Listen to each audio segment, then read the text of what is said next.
Bienvenidos a Historias que Contar, programa perteneciente a Producciones Musas Oscuras, transmitido a través de Top Radio Online.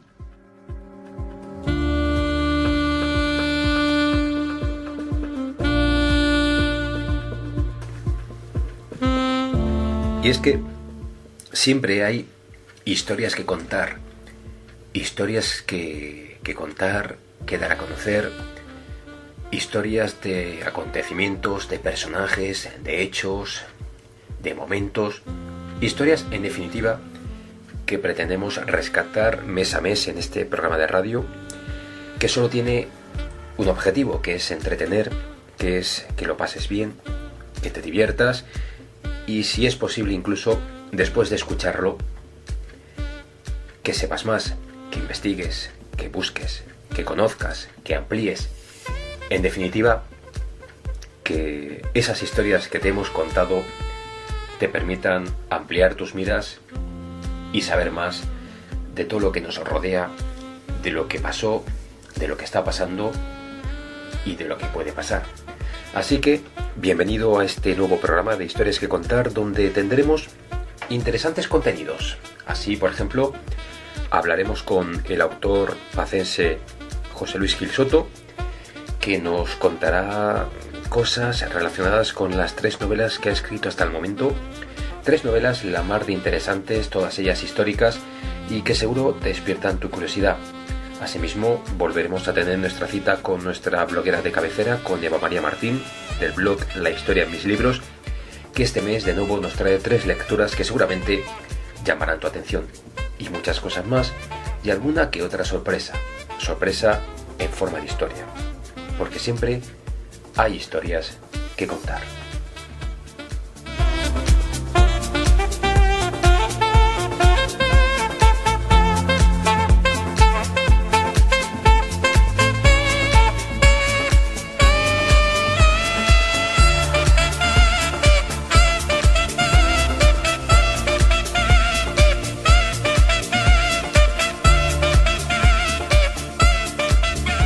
Y decíamos que íbamos a hablar con un autor, con un escritor de novela histórica, que además ha publicado 3 novelas, a cada cual más interesante, y este autor es José Luis Gil Soto. José Luis, ¿qué tal estás? Hola Víctor, muy bien, encantado de hablar contigo. Y nosotros más encantados, tanto yo como los oyentes, de saber más de ti y de tus novelas. Para quien no conozca, por si acaso, a José Luis, diremos que es pacense, nació en Oliva de la Frontera en 1972, es ingeniero agrónomo y ha cursado estudios de doctorado en la Universidad Politécnica de Madrid, además de ser funcionario de carrera, y ha escrito por ahora 3 novelas, de las que vamos a hablar con él en esta charla. La primera de ellas es La traición del rey, una novela que dedica a la figura de Manuel Godoy. La segunda es La colina de las piedras blancas, una novela que además fue finalista del segundo premio de Caja Granada de novela histórica en el año 2010. Y para finalizar, y la novela más reciente, La dama de Saigón. Además, José Luis es autor de numerosos guiones cinematográficos, de programas, entre ellos uno que se ha emitido recientemente y que además tiene una pinta bastante buena, como es ese que dedicó Canal Extremadura a la figura de precisamente el protagonista de tu primera novela, que es Manuel Godoy. Pues sí, se ha estrenado recientemente. La verdad es que ha sido una gran satisfacción, porque cuando escribí la traición del rey no esperaba una segunda edición, y esa segunda edición ha dado lugar a este documental, con lo cual parece que la sombra de Manuel Godoy me persigue, como queriendo que haga algo más por él. Así que bueno, pues en eso estamos. Hablemos entonces de esa traición, de la traición del rey, una novela que publicó la editorial Estiria, y una novela en la que sobre todo lo que se nota, lo que se puede palpar a lo largo de sus páginas es la tremenda labor de documentación que tuviste que realizar para poder escribir sobre Manuel Godoy, un personaje al que la historia precisamente no trata demasiado bien. Pues efectivamente, hice una labor de recopilación, de documentación y bibliografía bastante importante. Además de eso, pues a raíz de que se escribió la novela han seguido saliendo documentos relacionados con la labor política y con la vida privada del valido de Carlos IV. Así es que pues dediqué como aproximadamente 3 años a recopilar información, y cuando la tenía toda, pues me puse a escribir la traición del rey, que es una novela histórica con un componente histórico muy importante, es decir, con un pozo histórico que casi ocupa toda la novela, ¿no? La labor del novelista ahí fue casi o se ciñó casi exclusivamente a ser capaz de darle forma a esa historia, de convertirla en una vida cotidiana, pero intentando ser muy fiel con la historia, para que el lector terminase de leer la novela y tuviese la sensación, pues eso, de haber aprendido sobre un episodio muy importante y sobre un personaje muy importante de la historia de España. Hasta el punto es exhaustiva la documentación, que no te limitas a contar lo ya sabido, que es el papel que tuvo Manuel Godoy durante el reinado de Carlos IV, también su papel dentro de las vicisitudes que vivió la corona y el pueblo de España durante la Guerra de la Independencia, sino que incluso hablas de esa faceta desconocida, o por lo menos no tan conocida, que es la última etapa de Godoy, cómo no vivió precisamente en las mejores condiciones y sobre todo cómo fue la etapa final precisamente de su vida. Claro, es que Godoy vivió 41 años en España y 43 en el exilio. Es decir, si dejábamos coja esa parte del Godoy exiliado, del Godoy que intenta recuperar los bienes y los títulos que ha perdido con el motín de Aranjuez, después de ser poseído no solo de esos títulos y de esos bienes, sino prácticamente pues de todas sus atribuciones políticas y de gestión, etcétera. El Godoy, de la noche a la mañana, el 17 de marzo de 1808, pues pasa de todo a la nada.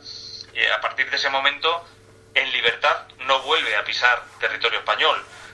Está todavía preso en territorio español, pero es llevado a Bayona, en Francia, y a partir de ahí empieza un exilio que no acaba nunca. Pero es más, es un exilio que no ha acabado todavía. Y Godoy sigue exiliado, sigue enterrado en París, y por lo tanto toda esa etapa del exilio yo consideraba que era muy importante y que habría que novelarla también, pero además con el componente histórico que tenía el resto de la novela. Es quizás la fase de documentación más complicada, porque sí que existe mucha información acerca de su labor política, pero quizá poca del exilio y de los años que pasó por Francia, en Roma, y posteriormente en Francia también, en París, donde murió. ¿Tumba que visitaste precisamente? Sí, bueno, la he visitado ya 5 veces. Desde aquella primera vez que casi me impulsó a escribir la novela, por ver una tumba tan modesta en un cementerio tan importante. Bueno, tan modesta digo porque no era nada más ni nada menos que el extremeño más poderoso, el que más poder ha acumulado en sus manos, uno de los españoles más importantes del siglo, de finales del XVIII y principios del XIX. Así es. Y sin embargo, pues tenía allí una tumba muy modesta, cuando realmente, por ejemplo, el Gran Duque de Berg, protagonista también de los mismos episodios que Godoy, pues tiene un mausoleo imponente. Entonces, esa modestia, esa pobreza con la que murió un hombre tan importante, me llevó a informarme sobre él y a darme cuenta en el proceso de información de que tenía una novela, sí.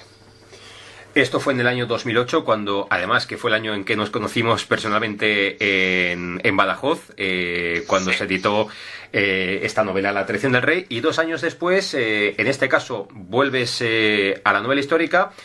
En este caso retrocedes en el tiempo hasta el año 1588 para regalarnos una preciosa novela. Si ya de por sí La traición del rey es una novela impresionante, La colina de las piedras blancas, sobre todo a los entusiastas de todo lo que tiene que ver con la Armada Invencible, les va a saber a gloria. Pues yo creo que sí. De hecho, yo creo que de las 3 novelas quizás sea...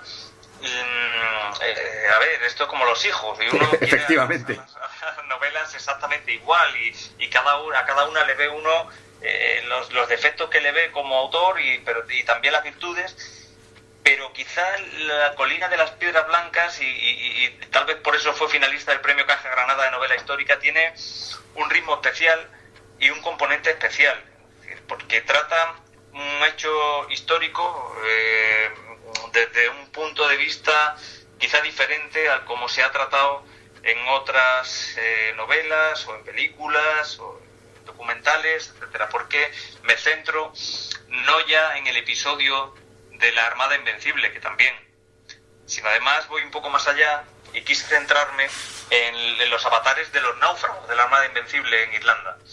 Entonces, quizá por eso resulta atractiva, y también porque quise hacer una historia personal, una historia basada en una carta, en la carta del capitán Cuéllar, una carta que permaneció inédita hasta el siglo XIX, pero que el capitán Cuéllar escribió cuando consiguió ponerse a salvo después del episodio de la Armada Invencible. La escribió desde Amberes, la mandó a España, y en 19 folios aproximadamente pues escribe de una manera muy bonita todo lo que le pasó desde que naufragó hasta que se puso a salvo. Y siguiendo ese hilo conductor, yo quise hacer la historia de los náufragos de la Armada Invencible. Por cierto, que no quería dejar pasar que efectivamente nos conocimos después de escribir, sí, La traición del rey, porque tú habías escrito también tu primera novela y estabas firmando en Badajoz en una librería, y allí me acerqué a verte. Efectivamente. Pero fíjate, lo que decía yo antes, y si esta novela es impresionante, que basta con leer las dos primeras frases del primer capítulo para saber hasta dónde puede alcanzar la capacidad no solamente descriptiva, sino narrativa de José Luis Gil Soto. Dice así: eran hombres valientes, pero lloraban, gemían, se orinaban encima y luego morían ahorcados, degollados o apedreados. Todas ellas son formas indignas de morir para un hidalgo español, pero así ocurrió en aquellas ensenadas del diablo, ahogados los gritos por el rugir de una mar embravecida, como si una mano perversa las empujase contra nuestros barcos. Impresionante, vamos. Pues sí, además que creo que fue lo que pasó. Es decir, quiero imaginar a aquellos españoles hambrientos y sedientos. Para aquellos que no conozcan el episodio de la Armada Invencible, hay que recordar que después de mantener una dura batalla con los ingleses en el Canal de la Mancha, el duque de Medina Sidonia, que comandaba la flota española, decidió circunnavegar las islas británicas para volver a España, para regresar. Es decir, no en ningún momento pensó que pudiera regresar y atravesar de nuevo el Canal de la Mancha hacia el sur. Salió del Canal de la Mancha hacia el norte, y para regresar a España y no entrar otra vez en combate, porque lo veía ya muy difícil, lo veía casi imposible, decidió regresar. Pero para regresar tenía que circunnavegar, como digo, las islas británicas, y ya no tenían ni comida ni agua. Entonces, en esas condiciones, sin poder comer ni beber, los hombres absolutamente debilitados y desesperados decidieron hacer caso omiso a las órdenes del duque de Medina Sidonia y acercarse a la costa para intentar comer algo y sobre todo para intentar beber. Y justo cuando se van acercando a la costa, una galerna, una tormenta infernal, los empuja contra los acantilados irlandeses y naufragan. Y en ese momento, en las costas irlandesas, los esperan ya los ingleses para vengarse de ellos. La infantería inglesa con mercenarios irlandeses para vengarse de los españoles que habían intentado vencerlos en el Canal de la Mancha. Entonces es tremendo. O sea, es un episodio absolutamente infernal. Tiene que ser muy parecido al infierno lo que sufrieron esos náufragos allí en las costas irlandesas. Pues ya sabéis, todos aquellos amantes de la historia, que para conocer un poco más en profundidad de este asunto tenéis La colina de las piedras blancas, de José Luis Gil Soto, que se tomó un tiempo de respiro hasta que decidió en 2015 regresar de nuevo al mercado literario, en este caso con una historia bastante curiosa y que acontece durante la Guerra de la Cochinchina, que es esa guerra de la que tanto se ha oído hablar y de la que tanto se habla y se menciona como algo que sucedió allá en las fronteras donde nadie sabe dónde ubicarlas. Una novela que publicó la editorial Kailas y que usas como vehículo para contar una historia en la que se mezclan una prostituta filipina al borde del suicidio, un padre dominico, soldados que se ven envueltos en una guerra sin comerlo ni beberlo, es decir, un cóctel muy atractivo. Pues quise hacer casi 4 novelas en una, en el sentido de que esos 4 elementos en sí mismos tenían, a mi juicio, tenían una novela. Es decir, por un lado, lo que los dominicos hicieron en Oriente, las misiones que crearon, cómo sufrieron luego la persecución de los tonquineses, fundamentalmente, de los vietnamitas, para entendernos. Tanto es así que la Iglesia Católica tiene más de 100, catalogados más de 100 mártires dominicos allí en aquellas tierras, ¿no? En las tierras de Vietnam. Eso por un lado, que ya de por sí es una historia interesante a mi juicio.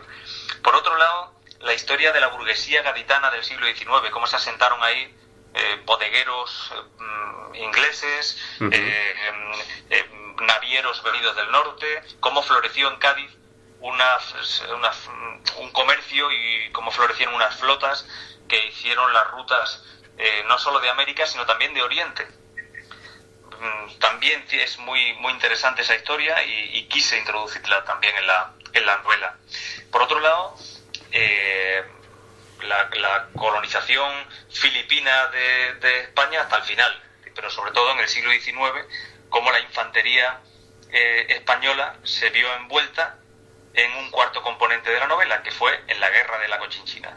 Cómo Francia convence a España de darle un escarmiento a Vietnam por lo que estaba haciendo con los predicadores dominicos, y lo hace por un interés, porque Francia quería un puerto allí, en aquella zona. Inglaterra tenía Hong Kong, Portugal tenía Macao, España tenía Manila, pero Francia adolecía precisamente de lo que ya tenía sus enemigos o adversarios en Europa, ¿no? El resto de las potencias europeas. Francia quería algo y convenció a España para que le prestase la infantería que tenía en Manila para atacar Vietnam. Y en ese contexto están narradas estas historias, que todas ellas juntas son la novela La Dama de Saigón. En definitiva, 3 grandes novelas históricas las que tiene escritas José Luis Gil Soto: La traición del rey, La colina de las piedras blancas y La Dama de Saigón. ¿Y qué más? Porque un escritor nunca puede quedar separado. ¿Con qué estás ahora? ¿Qué tienes entre manos?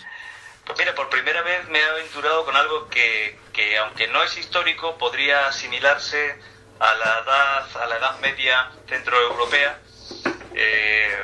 aunque no está narrado en un sitio concreto, ni tampoco unos personajes históricos. Es decir, la novela en puridad no es histórica, y me he querido aventurar en eso porque tenía en la cabeza una historia que considero bonita y quería contarla. Así que con eso estoy terminándola, y creo que será la próxima novela con mi nombre que saldrá al mercado, eso espero. Y luego pues tengo otros proyectos históricos de nuevo que ya os avanzaré más adelante cuando estén mucho más maduros. Pues estamos y quedamos atentos a que saques estas novedades, porque seguramente, al igual que las 3 anteriores, interesarán a muchos lectores, entre ellos, por lo menos, aquí ya tienes uno. Muchísimas gracias, Víctor. Un placer, José Luis, muchas gracias por prestarnos tu tiempo. Igualmente, muchísimas gracias a ti y a todos los oyentes. Un saludo. Un saludo.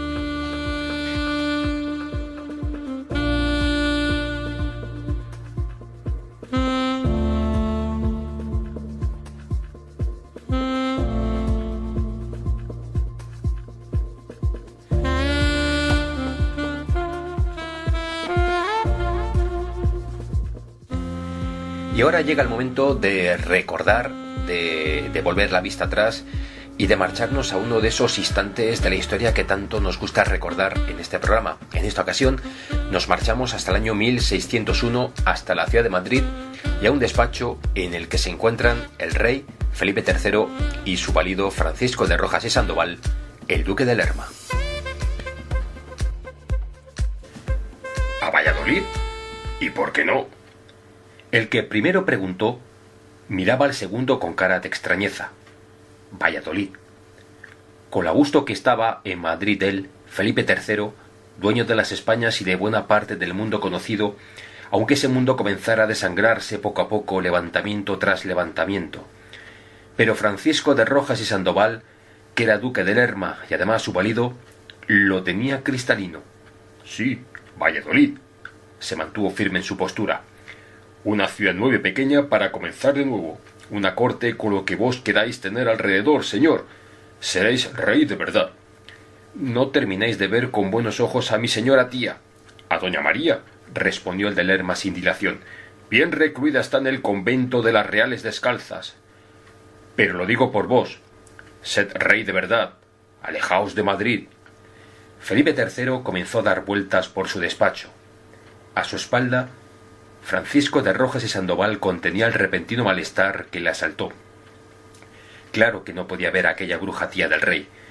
Era una de sus opositoras más firmes, por mucho que estuviera recluida en un convento. El monarca volvió a encarar al duque con gesto pensativo. —¿Y decís que la ciudad está bien? —Es perfecta, señor —respondió con toda la sinceridad de la que era capaz en el momento—. Una ciudad pequeña que podréis moldear a vuestro gusto y rodeada de inmensos bosques para cazar. Perfecta, sin duda. Sí lo sabía él. Otra cosa es que se lo ocultara al rey. ¿Cómo no iba a conocer Valladolid? Cerca de sus propiedades en Lerma se trataba de una ciudad ideal. Ideal para sus intereses. Lo tenía todo bien atado. Solo faltaba convencer al monarca, que seguía dando vueltas por el despacho. Estaba tan cerca de dar el sí.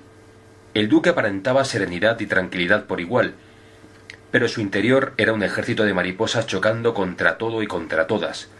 Gran parte de Valladolid era suyo. Había comprado terrenos, casas y posesiones a precios irrisorios. Que la corte se trasladara allí supondría unos beneficios de proporciones gigantescas, de los que las arcas del reino no verían ni un mísero maravedí. La corte necesitaría casas, nuevos palacios. ¿A cuánto los podría vender? Esos cortesanos siempre alrededor del rey. ¿Queréis estar cerca de él? Pues lo vais a pagar con creces, caviló el de Lerma, expectante ante el silencio del rey. Que no se la tostada. ¿Y por qué no?, pensó Felipe III. Si lo dice el duque, que maneja los intereses del reino, será una gran idea. Conoceré nuevos bosques, nuevas distracciones. Parecía casi decidido. Se aproximó al duque. Solo tenía una última pregunta. ¿Y hay buenos teatros en Valladolid? —Claro que los hay —respondió ufano Francisco de Sandoval y Rojas—. Y si es preciso, construiremos uno nuevo, grande, inmenso, que se ajuste a vuestros deseos. No os quedaréis sin ver a los mejores actores ni tampoco las mejores obras. En ese caso, marcharemos todos a Valladolid, que no vendrá mal conocer una nueva ciudad. Francisco de Rojas y Sandoval suspiró de alivio por la respuesta del monarca. Lo tenía todo listo. El traslado se haría de inmediato.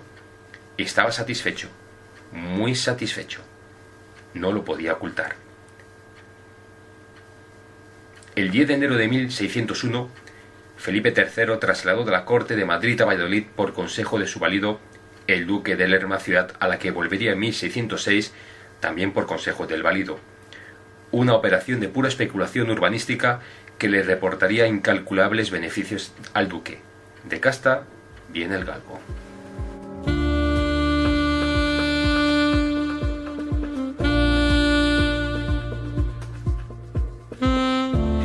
Y es tiempo para Eva María Martín, que es la responsable del blog La Historia en mis libros, y es tiempo, por lo tanto, para hablar de lecturas con ella. Y para primero felicitarla porque, Eva, ¿qué tal? ¿Cómo estás? Genial. Porque creo que estás de aniversario. Sí, 9 añitos ya en la blogosfera. 9 añitos, muchas felicidades, que ya son años hablando de libros, hablando de literatura, reseñando novelas, hablando de autores. Y de 3 autores nos vas a hablar en esta ocasión porque nos has pedido hablar de 3 novelas que quieres recomendar a todos los lectores. Así que, si te parece, vamos a comenzar por la primera que quieres dar a conocer, y es El manuscrito de piedra de Luis García Jambrina, que además trata de un personaje al que creo conocer ligeramente, ¿verdad? Pues yo creo que sí, creo que tienes, no ligeramente, creo que tienes gran amistad con él. Tengo un poquito de amistad con él, sí, ¿no? Sí. Pero bueno, pues mira, el manuscrito de fuego, de piedra, es de Luis Y el protagonista es Fernando de Rojas, que supongo que si somos buenos lectores sabemos quién es este autor. Es el autor de La Celestina. Efectivamente. Y al mismo tiempo es el protagonista de una serie de novelas que Jambrina tiene escritas. En esta ocasión, cuando Rojas ya está en el ocaso de su vida, el que es ahora pesquisidor real debe investigar el asesinato del bufón del emperador Carlos I, tu amigo. Exactamente. Ese. Y bueno, pues el hombre del placer del monarca, que yo que sé, el apelativo me ha llamado mucho la atención, el hombre de placer.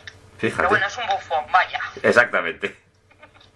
Bueno, pues había sido expulsado recientemente de la corte, pero había disfrutado durante muchos años del cariño del rey y de la reina. Y por esto, pues Rojas va a encontrar muchísimas dificultades para llevar a cabo su investigación, porque el bufón pues no era quien parecía ser.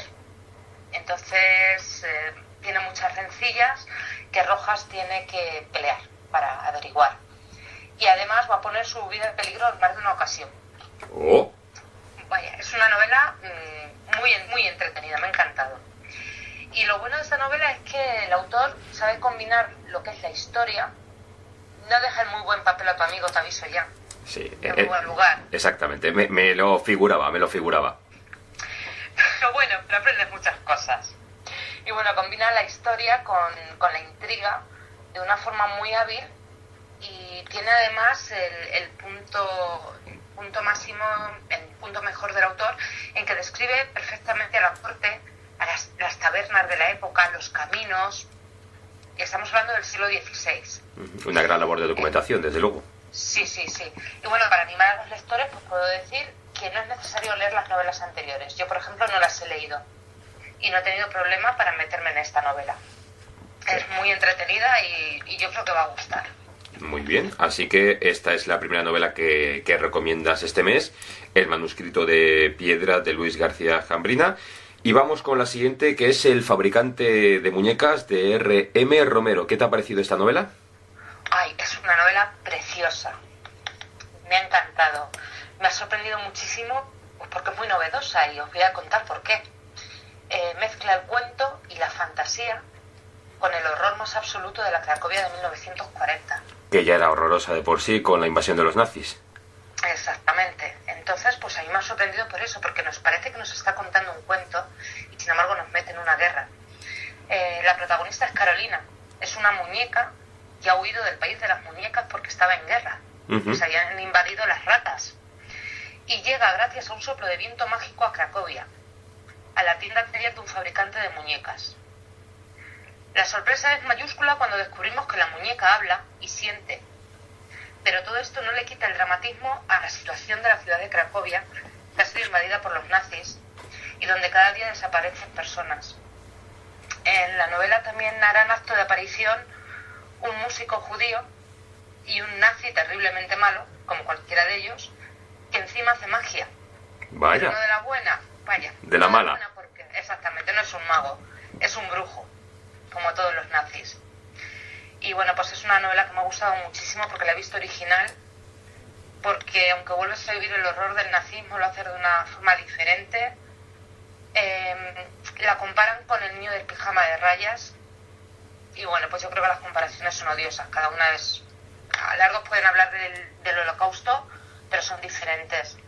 Y es una novela que me ha encantado y que recomiendo, que por favor no le eche atrás a los lectores el hecho de que sea una muñeca la protagonista, porque de verdad es una novela preciosa. Hombre, a mí a priori, que no la he leído, pero sí El niño del pijama de rayas, ya solamente por el hecho de trasladar la historia al gueto de Varsovia y verlo desde el punto de vista de una muñeca, me parece una novela de lo más original, desde luego. Sí, ya lo verás. O sea, es una novela preciosa. Y os la recomiendo de verdad.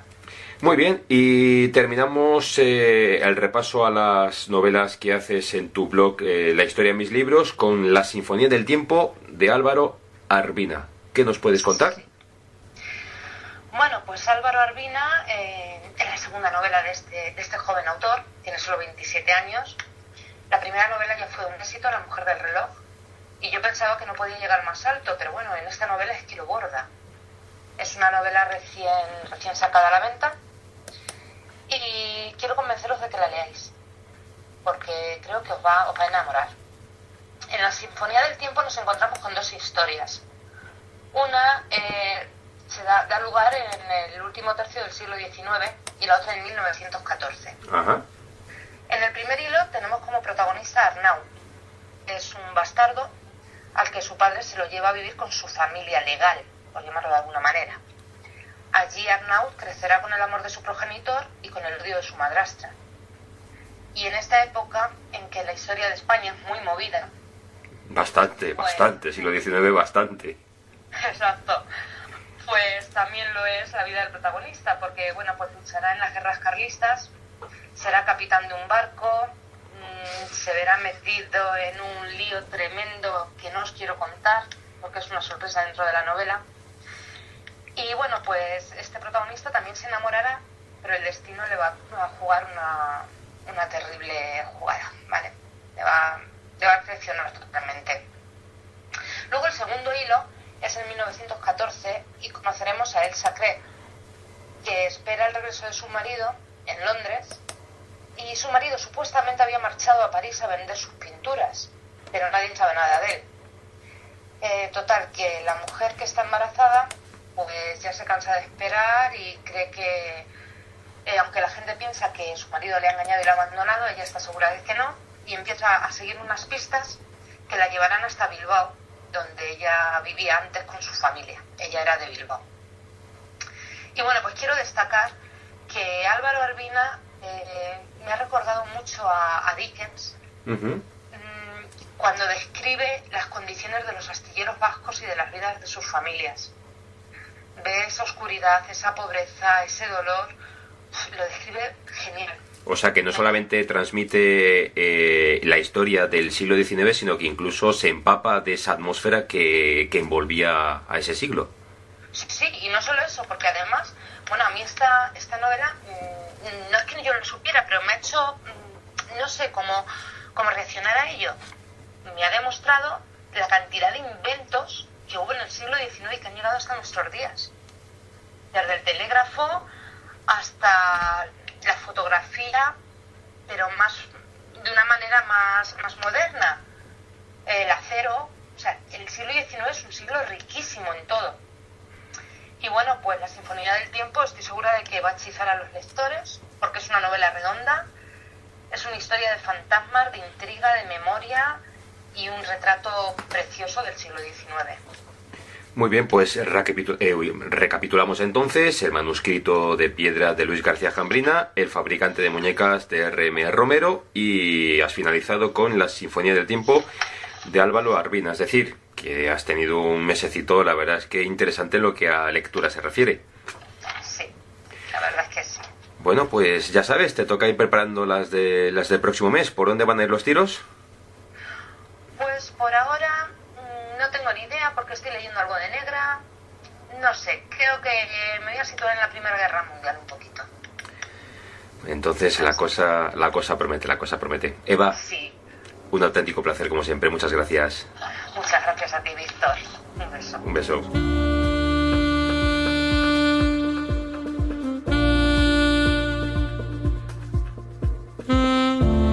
Y para finalizar, como solemos hacer, nos vamos a centrar en un personaje del que vamos a realizar una pequeña semblanza. Nos vamos a detener en la figura de Amadeo I de Saboya, que reinó en España durante poco más de 3 años.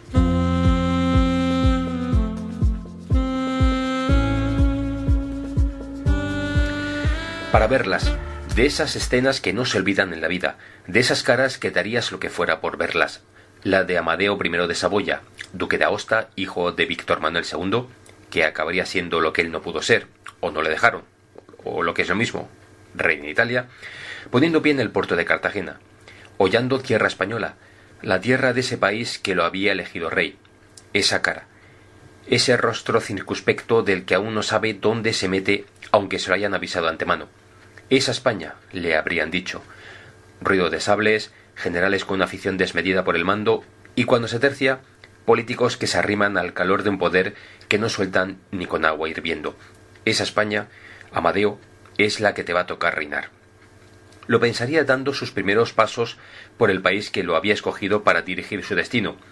Ese Amadeo de Saboya, esa cara que tornaría en preocupación en cuanto le dijeran acaba de llegar a España, que a la persona que se había dejado el alma por traerlo le acaban de dar un billete de ida para el otro barrio, a Juan Prim, en Madrid, listo de papeles de unos cuantos tiros, que así se las gastan en España. Amadeo I de Saboya suspiraría. Los que le seguirían detrás, a escasos metros, seguramente irían murmurando también al conocer la noticia. Lo que le espera en cuanto llegue a Madrid, cuchichearían dándose codazos disimulados mirando al susodicho. Esta España que nunca cambia. Un país con menos estabilidad que las barcas que remaba en las cercanías de su querida Turín. Y caminaría pensando, ahora fríamente, después de saber que no tendría a Prim a su lado, en lo que le quedaría por delante, marchando hacia un destino tras desembarcar en Cartagena el 30 de diciembre de 1870, ese Madrid, ese palacio real donde lo aguardaban militares, políticos y advenedizos de toda clase tan habituales en España y que le regalarían en apenas 3 años de reinado todo tipo de levantamientos, conspiraciones monárquicas y republicanas, gobiernos tan fugaces como un soplo en el viento y atentados. Ese percal. Normal que Amadeo I acabara marchándose a Italia, a tomar posesión de su ducado de Aosta y que nos mandara a freír espárragos. Ahí os quedáis, españolitos, que bastante tenéis. Y ahí seguimos, 148 años después.